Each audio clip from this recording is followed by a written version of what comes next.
एक सेठ की एक लड़की होती है और एक लड़का होता है, तो दो बच्चे उस पर होते हैं। लड़की काफी देखने में खूबसूरत होती है। जितनी उसकी खूबसूरत और मासूम चेहरा होता है, उतनी उसकी की मासूमियत बुद्धि भी होती है।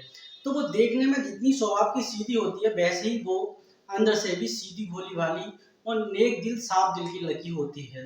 वो देखने में बहुत ही अत्यंत सुंदर होती है, जैसे कोई स्वर्ग से अप्सरा आई हो। तो उसका एडमिशन जो है, उसके पिताजी जो है एक ही स्कूल में करा देते हैं।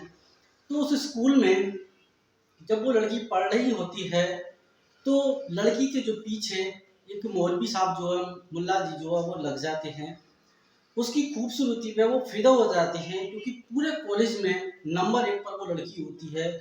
उसकी खूबसूरती इतनी गजब की होती है कि जो कोई देखता है उसका दीवाना हो जाता है। तो अत्यंत खूबसूरत होने के बावजूद उस पे जो मौलवी साहब हैं वो आकर्षित हो जाते हैं, और उनके मन में उस लड़की के खिलाफ जो है, मतलब पाने की जागृत इच्छा हो जाती है। तो आइए इस कहानी के माध्यम से, आज की कहानी बहुत ही अच्छी होने वाली है गाइस। इससे पहले आपसे एक छोटा सा रिक्वेस्ट करता हूँ, वीडियो को लाइक और चैनल को सब्सक्राइब जरूर कर देना, जिससे कि हमें मोटिवेशन मिलता है। ऐसी कहानी मैं आपको लाता रहूँगा। तो चलते हैं, कहानी को स्टार्ट करते हैं। तो वो अत्यंत काफी सुंदर होती है लड़की जो होती है, और उसका भाई जो होता है वो भी अच्छा होता है। उनका उस लड़की के पिताजी का काफी अच्छा बिजनेस होता है। तो मौलवी साहब उस लड़की को देखकर दीवाने हो जाते हैं। और वो इतने दीवाने हो जाते हैं कि भूल जाते हैं अपनी उम्र और अपना दर्जा, भूल जाते हैं कि मैं गुरु हूँ और ये मेरी शिष्य है। लेकिन वो दर्जा भूलकर वो अपनी वासना के काम मोह के मुंह में वो लुप्त हो जाते हैं। उस लड़की को पाने की इच्छा वो जागृत करने लगते हैं। तो ये जो कहानी है आज की, ये बहुत ही अच्छी कहानी आपको होने वाली है, तो वीडियो को एंड तक जरूर देखना।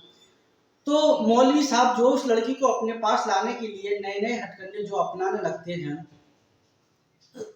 अब डेली वो लड़की जाती है स्कूल पढ़ने के लिए, और मौलवी साहब उस लड़की को देखकर बहुत ही खुश हो जाते हैं। जब मौलवी साहब बहुत ही खुश हो जाते हैं, तो मौलवी साहब सोचते हैं ये सीधी ज्यादा है लड़की, ऐसे समझेगी नहीं मैं क्या चाहता हूँ। तो जब सब छुट्टी के टाइम पे जब छुट्टी करते हैं, तो मौलवी साहब सबकी छुट्टी कर देते हैं और उस लड़की को बुला लेते हैं। तो जब उस लड़की का नाम नेहा होता है, जैसे वो नाम उसका नेहा सुंदर था, ऐसे उसका चरित्र और रूप भी सुंदर था, देखने में सुशील थी। तो मौलवी साहब कहते हैं यहाँ आओ आप। वो लड़की मौलवी साहब के पास आ जाती है। तो मौलवी साहब कहते हैं आप अगर चाहो तो ट्यूशन ले सकती हो। तो लड़की कहती है नहीं नहीं, मुझे ट्यूशन की कोई आवश्यकता नहीं, क्योंकि मैं कॉलेज डेली आती हूँ और मुझे सारे विषय इस स्कूल में पढ़ने के लिए मिलते हैं, मुझे ट्यूशन की आवश्यकता नहीं है। मौलवी साहब कहते हैं नहीं, अगर आप चाहो तो मैं ट्यूशन पढ़ाता हूँ, आप पढ़ सकती हो। क्योंकि मौलवी साहब के जो अंदर वो शैतान था वो पनप रहा था उस लड़की को देखकर। उसे पाने की इच्छा उनके अंदर जागृत थी, और वो नए नए हथकंडे जो अपनाते हैं। तो लड़की उस झांसे में नहीं आती है। मौलवी साहब सोचते हैं ये ऐसे बातों में नहीं आएगी। फिर लड़की जो स्कूल आती रहती है, वो थोड़ा यूँ समय बीत जाता है। मौलवी साहब सोचते हैं इसे हासिल कैसे किया जाए। तो फिर मौलवी साहब उस लड़की को जो है, जब छुट्टी हो जाती है सभी की, तो फिर उसे बुलाते हैं, बोले आप यहाँ आइए। फिर उस लड़की को बुलाकर उसके साथ जो है अपने पास बुला लेते हैं, और उसका हाथ फाइनली मौलवी साहब पकड़ लेते हैं। तो उसका हाथ जब मौलवी साहब पकड़ लेते हैं, तो उसका हाथ पकड़कर बोलते हैं आप बहुत प्यारी हो। लड़की समझ नहीं पाती है कि ये मुझसे क्या चाहते हैं। लड़की इस बात पर कोई जवाब नहीं देती है। तो मौलवी साहब फिर कहते हैं आपकी राइटिंग और आप बहुत अच्छी हो, जैसी कि आपकी राइटिंग है वैसी ही आपकी सुंदर आकृति आपको भगवान ने दी है। लड़की मौलवी साहब के रंग को देखती रहती है, वो कुछ नहीं बोलती है। फिर वो हाथ झटक कर जो है चली जाती है। फिर नेक्स्ट डे फिर वो स्कूल आती है, और मौलवी साहब का पढ़ाने में दिलचस्पी नहीं थी और वो कैसे न कैसे उस लड़की को हासिल करना चाहते थे, क्योंकि वो काम वासना के इतने लुप्त हो चुके थे, वो भूल चुके थे कि ये मेरा स्टूडेंट है और मैं इसका गुरु हूँ। उनके अंदर एक काम वासना पनप उठी थी, पैदा हो चुकी थी। तो उसी दरमियान जब दूसरा दिन नेक्स्ट ईयर आता है, सभी की छुट्टी कर देते हैं, मौलवी साहब उस लड़की को बुलाते हैं और फाइनली दरवाज़ा बंद कर देते हैं। लड़की सहम जाती है, डर जाती है और जैसे ही मौलवी साहब गेट बंद कर देते हैं, फेर देते हैं, तो लड़की इस बात पे कुछ नहीं बोलती, लेकिन बहुत डरी हुई होती है। मौलवी साहब उस लड़की के, नेहा नाम की लड़की है, करीब आते हैं, कहते हैं आप बहुत सुंदर हो। जब आप जहाँ कदम रखती हो, इस क्लास में आ जाती हो, तो मान लो कि कोई लाइट इस क्लास में आती है। आपका इतना भगवान ने रूप, सुंदर सुशील चेहरा, शरीर दिया है आपको, आप बहुत अच्छी लगती हो।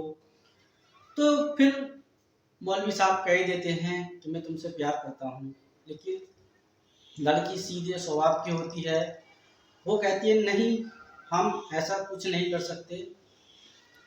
लड़की समझदार होती है, लेकिन मौलवी साहब फिर उसके नज़दीक आते हैं, कहते हैं मैं तुम्हें फर्स्ट डिवीजन में पास करवा दूंगा, एक बात मेरी मान लो।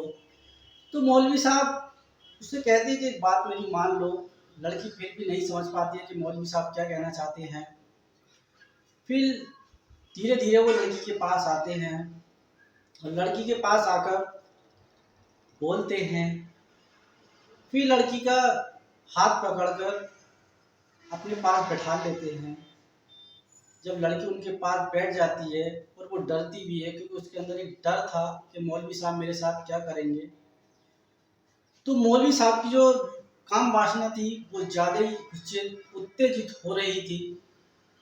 मौलवी साहब उस लड़की से कहते हैं आप कल मेरे घर आना, आपके लिए बहुत ही अच्छा मैंने नोट्स बना के तैयार किए हैं जो कि आपको फर्स्ट डिवीज़न पास होने में मदद करेंगे। लड़की मौलवी साहब की बुद्धि को नहीं समझ पाती है और वो मौलवी साहब के घर दूसरे दिन चली जाती है छुट्टी के बाद। मौलवी साहब कमरे पे अकेले रहते हैं। लड़की जैसे ही जाती है, मौलवी साहब देखकर लड़की को प्रसन्न हो जाते हैं, तो कुछ नोट्स देते हुए लड़की का हाथ पकड़ लेते हैं और बोलते हैं आप। जैसे ही मौलवी साहब नोट्स लड़की को देते हैं तो कहते हैं आप मेरी बात मानो, आप मेरा एक काम कर दो। लड़की भी इस बात को नहीं समझ पाती है। फिर लड़की का हाथ पकड़कर मौलवी साहब अपने तख्त पर बैठा लेते हैं और उसके जांघों पर हाथ फेरते हुए मौलवी साहब उसकी तारीफ करने लगते हैं। कहते हैं आप बहुत सुंदर हो, आई लव यू, मैं तुमसे प्यार करता हूँ। लड़की ये बात सुनकर खड़ी हो जाती है और कहती है सर ये आप क्या कह रहे हैं, क्योंकि वो लड़की बहुत ही ज़्यादा सीधी होती है। मौलवी साहब उसे अपने जाल में फंसाना चाहते हैं। फिर लड़की कहती है सर ये आप क्या कह रहे हो, मैं आपकी छात्रा हूँ, आप मेरे गुरु हैं, लेकिन आपके मुँह से ये बात अच्छी नहीं लग रही। तो फिर कहते हैं नहीं, मुझे तुम बहुत अच्छी लगती हो, सिर्फ मेरा एक बार मेरी बात मान लो। लड़की कहती है नहीं सर, आपने इसलिए बुलाया था क्या। तो कहती है अगर तुम इस तरीके से हार जाओगी तो मैं आपके घर वालों से कह दूंगा, आपके भाई मेरे यहाँ पड़े हुए हैं, आपके पिताजी से मेरी अच्छी जान पहचान है, मैं उनसे भी कह दूंगा कि आपकी लड़की गलत है और मैं स्कूल से ट्रांसलेट करा दूंगा, आपका एडमिशन कहीं नहीं हो पाएगा, मैं इस हिसाब से आपकी ज़िंदगी को बर्बाद कर दूंगा। लड़की हाथ झटक कर उसी समय वहाँ से चली जाती है। लड़की अपने मनी मन में कहती है मैंने जो किया है मुझे पता है, कर्म मेरा मेरे साथ है, मैं कितनी गलत हूँ ये मैं जानती हूँ, या मैं कितनी सही हूँ ये मैं जानती हूँ, या मेरा रब जानता है। लड़की घर चली जाती है। फिर वो मौलवी साहब की जो नीयत को पहचान जाती है, फिर वो स्कूल जाना ही बंद कर देती है। जब स्कूल जाना बंद कर देती है, उसके पिताजी पूछते हैं बेटा स्कूल क्यों नहीं जा रहे आप? लड़की बहाना ले लेती है, पापा मेरी तबीयत सही नहीं है और मैं स्कूल जाने मन नहीं कर रहा। तो काफ़ी दिन हो जाते हैं, मौलवी साहब परेशान हो जाती हैं जब वो लड़की स्कूल नहीं जाती है। तो उसके घर पे एक फ्रेंड आती है, वो फ्रेंड पूछती है आप स्कूल क्यों नहीं आ रही नेहा? तो वो अपनी फ्रेंड को सारी आप बीती बताती है। तो उसकी फ्रेंड बोलती है उससे कि नेहा तुम ये बात किसी को मत बताना, वरना समाज में तुम्हारी बहुत बड़ी बदनामी होगी। तो वो ये डरती है मैंने तो कोई गलत काम भी नहीं करा, मेरी बदनामी कैसे होगी? तो वो उसकी जो फ्रेंड होती है वो समझाती है क्योंकि आपके साथ मौलवी साहब ऐसे ऐसा कर रहे हैं, अगर आप किसी को बताओगी तो कोई आपकी बातों पर यकीन नहीं मानेगा और आपकी बहुत बदनामी होगी, आप स्कूल आना स्टार्ट कर दीजिए। तो वो कहती है अगर मैं किसी को नहीं बताऊंगी तो मुझे मेरा स्कूल जाने को मन नहीं करता, क्योंकि मौलवी साहब की नीयत बहुत गंदी है। तो जो फाइनली अपनी फ्रेंड से मना कर देती है, फिर मौलवी साहब तरस उठते हैं उसे देखने के लिए, व्याकुल होकर उठते हैं। फिर नेहा के पापा की दुकान पर वो आते हैं मौलवी साहब, दुआ सलाम होती है, कहते हैं आपकी बच्ची स्कूल क्यों नहीं आ रही है? कहते हैं तबीयत खराब है। तो कुछ वार्तालाप करके वो चले जाते हैं। फिर अगले दिन उसका इंतजार करते हैं कि आज कल मैं कह के आया था, शायद आज वो अपनी लड़की को भेजे, लेकिन ऐसा कुछ होता नहीं है। लड़की मौलवी साहब की इच्छा को जान चुकी होती है और वो फाइनली स्कूल जाने से मना कर देती है। तो मौलवी साहब घर आते हैं। अब फाइनली मौलवी साहब उस लड़की पे जो बुरे लाछन लगाने लगते हैं, कहते हैं आपकी लड़की बहाने ले रही है और आपकी लड़की बहुत ही गलत है, बहुत ही गंदी लड़की है, इसका कई लड़कों के साथ चक्कर चल रहा है, इस लड़की पे आप ध्यान रखना। मतलब मौलवी साहब कहते हैं कि जब ये लड़की मुझे नहीं मिली तो मैं इसकी लाइफ बर्बाद कर दूंगा, क्योंकि ये लड़की से पहले ही रह चुकी थी। तो सेठ सोच में पड़ जाता है और शाम को जब शॉप से बंद कर दुकान को बंद कर घर जाता है, तो फाइनली अपने लड़के से ये बात बताता है। बोले नेहा के जो सारे वो मुझसे ऐसे ऐसे कह रहे थे। लड़का और लड़के के पिताजी और लड़की की माता, जो तीनों लोग होते हैं, वो बहुत ही ज़्यादा उसमें पड़ जाते हैं कि ये हमारी बात खराब ना करा दे, इसका जीने का कोई अधिकार नहीं है, हमने इसे इतने प्यार से पाला है। और मौलवी साहब इस तरीके से इसकी बातें बता रहे हैं, तो इसका मरना ही अच्छा है। तो उस लड़की को वो मारने का षड्यंत्र रचा लेते हैं, क्योंकि मौलवी साहब ने उनके अंदर बुराइयों का भर दी थी कि ये लड़की बेकार है, समाज में आपका मान सम्मान कम करा सकती है। तो वो उसे मारने का निश्चय कर लेते हैं और मारने के लिए जंगल में उसे ले जाती हैं। तो पिताजी कहते हैं तुम इसे मार कर आओ, अगर तुम नहीं मारोगे तो तुम दोनों को मैं मार दूंगा, क्योंकि वो बहुत ही ज़्यादा सनकी टाइप के जो उनके पिताजी थे।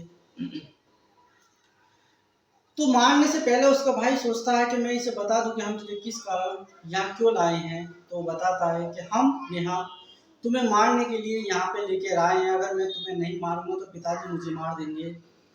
और फाइनली मौलवी साहब ने हमें तुम्हारे बारे में ऐसे ऐसे बताया था, इसलिए पिताजी ने तुम्हें मारने का निश्चय किया है। तो वो लड़की कहती है नहीं भैया, मौलवी साहब गलत है, मौलवी साहब ने मेरे साथ ऐसा करा था, इसलिए मैं स्कूल नहीं जाती। मौलवी साहब ने मुझसे ऐसा कहा था कि अगर आप मेरी बात नहीं मानोगी तो मैं आपकी ज़िंदगी को बर्बाद कर दूंगा। और आज मौलवी साहब ने ये करके ही दिखाया कि सच्चा इंसान और अच्छा इंसान जो होता है उसकी कोई नहीं सुनता है। ठीक है भैया, कोई बात नहीं, आपको सब सलामत रहो, पापा का ख्याल रखना। अगर पापा की यही इच्छा है कि मैं इस संसार में ना जिए तो आप मुझे बेचिंती मार दो। तो उनका जो दृढ़ निश्चय जो होता है, तो वो उसे अपनी बहन को जो है मारता नहीं है, छोड़कर जो आ जाता है। बोले मैं तुम्हें छोड़कर जा रहा हूँ, लेकिन कभी भी आपको जो है इस देश को, इस घर को और इस गांव में कभी मत आना और आप कहीं बाहर चली जाना। तो गाइस, ये वीडियो काफ़ी बड़ी हो चुकी है। नेक्स्ट स्टेप दूसरा पार्ट इसका मैं अगली वीडियो में लेकर आऊँगा। अगर ये कहानी आप पूरी सुनना चाहते हैं तो कमेंट में ज़रूर बताना और वीडियो को लाइक, चैनल को सब्सक्राइब ज़रूर कर देना। अगला पार्ट जो आप मैं लेकर आऊँगा इस कहानी का पूरा फिर से लेके आता हूँ। इस वीडियो में इतना ही, मिलता हूँ फिर आगे वीडियो में। जब तक के लिए जय हिंद।